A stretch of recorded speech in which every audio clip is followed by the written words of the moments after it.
ಎಲ್ರಿಗೂ ನಮಸ್ಕಾರ. So last time ಅಂದರೆ ಹಿಂದಿನ ಬಾರಿ ನಾವು ಈ ಒಂದು ಕಕ್ಕೆಕಾಯಿ ಬಗ್ಗೆ ಒಂದು ವಿಡಿಯೋ ಮಾಡಿದ್ದೀವಿ. ಅದರಲ್ಲಿ ನಾವು ಮೃದು ವಿರೇಚನಕ್ಕೆ ತುಂಬ ಒಳ್ಳೆಯದು, ಮಲಬದ್ಧತೆಗೆಲ್ಲ ತುಂಬ ಒಳ್ಳೆಯದು, ಹಾಗೆ ಮದ್ದಿಡಾದವರು ಯಾವ ರೀತಿ ಬಳಸಬೇಕು ಈ ಕಕ್ಕೆ ಗಿಡದ ಅರಗ್ಗೋದ ಸಸ್ಯ ಅಂತ ಹೇಳ್ತಾರೆ. ಇದಕ್ಕೆ ಬೇಟೆ ಮರನೂ ಅಂತಾರೆ ನಮ್ಮ ಹಳ್ಳಿ ಕಡೆ. ಸೊ ನಿಮ್ಮ ಕಡೆ ಯಾವ ಮರ ಅಂತಾರಂತ ಒಂದು ಕಮೆಂಟಲ್ಲಿ ತಿಳಿಸಿ ಸ್ನೇಹಿತರೆ. ಸೊ ಈ ಒಂದು ಕಕ್ಕೆಕಾಯಿನ ನಾವು ಲಾಸ್ಟ್ ಟೈಮು ಮದ್ದಿಡು ಮತ್ತು ಬೇರೆ ಕೆಲವು ಸೆಕ್ಸುವಲ್ ಹೆಲ್ತ್ಗೆ ಅದಕ್ಕೆಲ್ಲ ಹೇಳಿದ್ವಿ. ಸೊ ಇದ್ರದ್ದು ಒಂದು ಭಾಳ ಮುಖ್ಯವಾದ ಔಷಧಿ ಗುಣ ಇರೋದು ಬಂದು ಇದು ದೊಡ್ಡ ಕರಳನ್ನು ಶುದ್ಧಿ ಮಾಡುವಂಥ ಒಂದು ಔಷಧಿ ಗುಣ ಇದೆ. ಹಾಗೆ ಇದು ಪೈಲ್ಸಿಗೆ ತುಂಬ ಅದ್ಭುತವಾಗಿ ಕೆಲಸ ಮಾಡ್ತದೆ. ಸೊ ಪೈಲ್ಸ್ ಆದವರು ಈ ಒಂದು ಕಕ್ಕೆಕಾಯಿ ಇದೆ ಅಲ್ವಾ, ಸೊ ಕಕ್ಕೆಕಾಯಿ ನೋಡಿ ನಿಮಗೆ ಈಗ ಒಂದು ಜೂನ್ ಟೈಮಲ್ಲಿ ಅಥವಾ ಫೆಬ್ರವರಿ ಮೇ ಎಂಡಲ್ಲೆಲ್ಲ ನಿಮಗೆ ಈ ಥರ ಕಾಯಿ ಹೂವೆಲ್ಲ ಉದುರ್ಬಿಟ್ಟು ಈ ಥರ ಕಾಯಿ ಜೋತ್ಬಿಟ್ಟಿರ್ತದೆ, ನುಗ್ಗೆಕಾಯಿ ಥರ. ಸೊ ಕಪ್ಪು ಕಲರ್ ಇರ್ತದೆ. ಸೊ ಇದನ್ನು ಪೈಲ್ಸ್ ಆದವರು ಯಾವ ರೀತಿ ಬಳಸಬೇಕು. ಸೊ ಪೈಲ್ಸಲ್ಲಿ ನಿಮಗೆ ಇನಿಷಿಯಲ್ ಸ್ಟೇಜಲ್ಲಿದ್ದಾಗ ಏನಾಗುತ್ತದೆ ಅಂದರೆ ಅಲ್ಲಿ ಮಲ ಗಟ್ಟಿ ಆಗಿಬಿಟ್ಟು ನಮಗೆ ಗುದದ್ವಾರದಲ್ಲಿ ಉರಿ ಬರುವಂಥದ್ದು, ಮತ್ತು ಗುದದ್ವಾರದಲ್ಲಿ ಸ್ವಲ್ಪ ಗಂಟು ಥರ ಆಗಿರುವಂಥದ್ದು, ಮತ್ತು ನಿಮಗೆ ಮೋಷನ್ ಕ್ಲೀನಾಗಿ ಆಗದೇ ಹಾರ್ಡ್ ಆಗಿ ಹೋಗ್ತಾ ಇರುತ್ತಲ್ವ. ಸೊ ಅಂಥವ್ರು ಈ ಒಂದು ಕಕ್ಕೆಕಾಯಿಯನ್ನು ಯಾವ ರೀತಿ ಬಳಸಬೇಕು ಅನ್ನೋದನ್ನ ನೋಡೋಣ ಸ್ನೇಹಿತರೆ. ಭಾಳ ಮುಖ್ಯವಾಗಿ ನೋಡಿ, ನಿಮಗೆ ಇದು ಹೆಚ್ಚು ಕಡಿಮೆ ಒಂದು ಮೊಳ ಅಂತ ಹೇಳ್ತೀವಿ ನಾವು ಆಡು ಭಾಷೆಯಲ್ಲಿ ಹೇಳಬೇಕಂದ್ರೆ, 1-1.5 ಫೀಟ್ವರೆಗೆ ಇರ್ತದೆ, ಕೆಲವು 1 ಫೀಟು ಇರ್ತದೆ. ಸೊ ಅದರಲ್ಲಿ ನಿಮಗೆ ಒಂದು ಕಾಯಲ್ಲಿ ನಾವು 3 ದಿನ ಬಳಸ್ಬೋದು ಆರಾಮಾಗಿ. ಸೊ 3 ದಿನ ಯಾವ ರೀತಿ ಬಳಸಬೇಕಂದ್ರೆ, ಉದಾಹರಣೆಗೆ ಈ ಒಂದು ಕಕ್ಕೆಕಾಯಿ ಇದೆಯಲ್ವ, ಈ ಕಕ್ಕೆಕಾಯಿನ ನಾವು ಈ ರೀತಿ ಬಿಡಿಸ್ಕೊಂಡು ಮನೇಲಿ ಒಂದು 6-7 ತಂದಿಟ್ಕೊಂಡು ಸೊ ಈ ರೀತಿ ಬಿಡಿಸ್ಬೇಕು. ಸೊ ಬಿಡಿಸಿ ಏನು ಮಾಡಬೇಕಂದ್ರೆ ಸ್ನೇಹಿತರೆ, ಜಜ್ಜಬೇಕು. ಇದನ್ನ ಚೆನ್ನಾಗಿ ಜಜ್ಜಿದ ಮೇಲೆ ಈ ಸಿಪ್ಪೆ ಮತ್ತು ಒಳಗಡೆ ಬೀಜ ಇರುತ್ತೆ, ಮತ್ತು ಈ ರೀತಿ ನೋಡಿ ಸೊ ಅಂಟು ಪದಾರ್ಥ ಇರುತ್ತೆ ಇದರಲ್ಲಿ. ಹುಣಸೆಹಣ್ಣಿನಲ್ಲಿ ಹೇಗೆ ಅಂಟು ಪದಾರ್ಥ ಇರುತ್ತಲ್ಲೋ ಆ ರೀತಿ ಅಂಟು ಪದಾರ್ಥ ಇರುತ್ತೆ. ಸೊ ಈ ಅಂಟು ಪದಾರ್ಥ ಮತ್ತು ಈ ಸಿಪ್ಪೆ ಮತ್ತು ಬೀಜ ಎಲ್ಲ ಸೇರಿ ಚೆನ್ನಾಗಿ ಜಜ್ಜಿಬಿಟ್ಟು, ಅಂದರೆ ಪುಡಿ ಆಗೋ ಥರ ಅಲ್ಲ, ಜಜ್ಜಿಬಿಟ್ಟು ರಾತ್ರಿ ಒಂದು 100-150 ml ನೀರಿಗೆ ಇದನ್ನ ಹಾಕಿಟ್ಬಿಡ್ಬೇಕು ಸ್ನೇಹಿತರೆ. ಸೊ ಹಾಕಿಟ್ಟಾಗ ಏನಾಗ್ತದೆ ಅಂದರೆ ಈ ಇದರಲ್ಲಿರ್ತಕ್ಕಂಥ ಔಷಧಿ ಗುಣಗಳೆಲ್ಲ ಆ ನೀರಿಗೆ ಟ್ರಾನ್ಸ್ಫರ್ ಆಗಿ ನೀರು ಹೇಗಾಗಿರುತ್ತೆ ಅಂದರೆ ಒಂಥರ ಈ ಕಲರಿಗೆ ಬಂದಿರುತ್ತೆ, ಕಪ್ಪಿಗೆ ಡಾರ್ಕ್.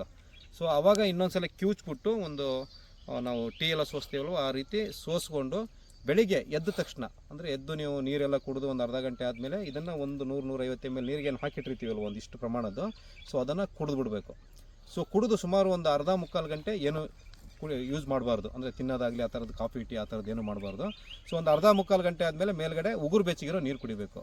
ಸೊ ಉಗುರು ಬೆಚ್ಚಗಿರೋ ನೀರು ಕುಡಿದಾಗ ಏನಾಗುತ್ತೆ ಅಂದರೆ ಸಣ್ಣ ಕರಳು ಮತ್ತು ದೊಡ್ಡ ಕರಳಲ್ಲಿ ಏನು ಇವತ್ತು ನಮಗೆ ಜಮಾ ಆಗಿರುತ್ತಲ್ವ, ಸ್ಟಾಕ್ ಆಗಿರುತ್ತಲ್ವ, ಅದೆಲ್ಲ ಗುದದ್ವಾರ ಮುಖಾಂತರ ನಿಮಗೆ ಲಘು ವಿರೇಚನ ಆಗ್ತದೆ. ಲಘು ವಿರೇಚನ ಅಂದರೆ ಇದಕ್ಕೆ ಒಂದು ಸಂಸ್ಕೃತದಲ್ಲಿ ಶ್ಲೋಕನಿದೆ, ಚತುರಂಗಲೋ ಮೃದು ವಿರೇಚನನಾಮ ಅಂತ. ಅಂದರೆ ಚತುರಂಗಲು ಅಂದರೆ ಈ ಕಕ್ಕೆಕಾಯಿ ಬೀಜ, ಕಕ್ಕೆಕಾಯಿಗೆ ಚತುರಂಗಲು ಅನ್ನೋದು ಕಕ್ಕೆ ಗಿಡಕ್ಕೆ. ಸೊ ಇದು ಮೃದು ವಿರೇಚನಕ್ಕೆ ತುಂಬ ಶ್ರೇಷ್ಠವಾದಂಥದ್ದು. ನಿಮ್ಗೆ ಯಾವುದು ಜಾಸ್ತಿ ಬೇದಿಯಾಗಿ ತೊಂದರೆ ಕೊಡುವಂಥದ್ದಾಗಲಿ ಆ ಥರದ್ದಾಗೋದಿಲ್ಲ. ಸೊ ನೀವು ಒಂದ್ಸರಿ ಈಗ ನೀವು ಕರುಳುಗಳೆಲ್ಲ ಶುದ್ಧಿ ಆದಮೇಲೆ ಏನು ಮಾಡಬೇಕಂದ್ರೆ, ಮೂಲವ್ಯಾಧಿ ಸಮಸ್ಯೆ ಇರೋರು ಸ್ವಲ್ಪ ಊಟದಲ್ಲಿ ಪಥ್ಯ ಪಾಲನೆ ಮಾಡೋದು ತುಂಬ ಅವಶ್ಯಕ.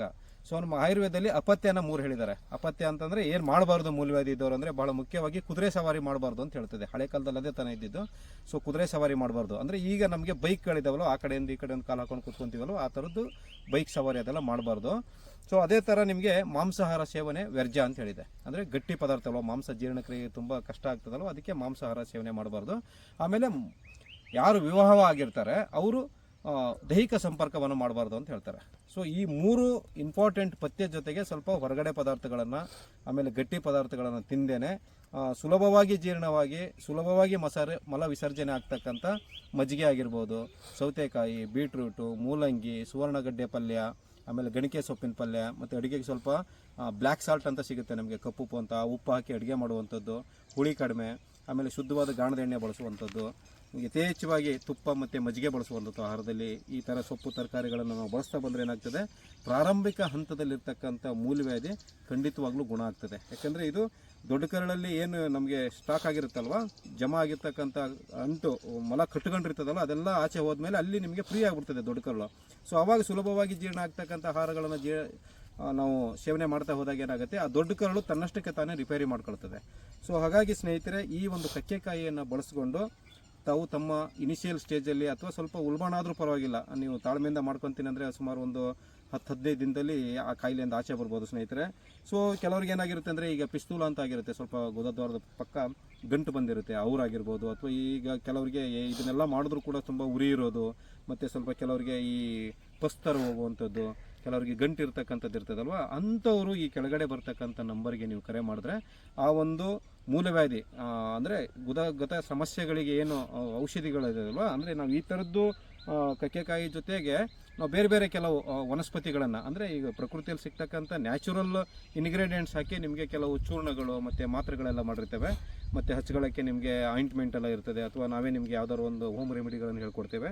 ಸೊ ಅದನ್ನು ಮಾಡ್ಕೊಂಡು ನೀವು ನಿಮ್ಮ ಮೂಲವಾದಿ ಸಮಸ್ಯೆ ಅಂದರೆ ಯಾವುದೇ ಆಪರೇಷನ್ ಇಲ್ಲದೇನೆ ನೀವು ಆಚೆ ಬರ್ಬೋದು ಸ್ನೇಹಿತರೆ. ಸೊ ಈ ಕಕ್ಕೆಕಾಯಿನ ಬಳಸ್ಕೊಂಡು ತಮ್ಮ ಇನಿಷಿಯಲ್ ಅಂದರೆ ಪ್ರಾರಂಭಿಕ ಹಂತದಲ್ಲಿರ್ತಕ್ಕಂಥ ಗುದಗತ ಸಮಸ್ಯೆಗಳನ್ನು ಪರಿಹಾರ ಮಾಡ್ಕೊಳ್ಳಿ. ಹೆಚ್ಚಿನ ಸಮಸ್ಯೆ ಏನಾದ್ರು ನಿಮಗಿದ್ರೆ ಕೆಳಗಡೆ ಕಾಣ್ತಾ ಇರತಕ್ಕಂಥ ನಂಬರ್ಗೆ ಫೋನ್ ಮಾಡಿ ಅಂತ ಇನ್ನೊಮ್ಮೆ ಕೇಳ್ಕೊತ ಈ ಒಂದು ಕಕ್ಕೆಕಾಯಿಯನ್ನು ಬಳಸ್ಕೊಳ್ಳಿ ಅಂತ ಹೇಳ್ತಾ ಎಲ್ಲರಿಗೂ ನಮಸ್ಕಾರ.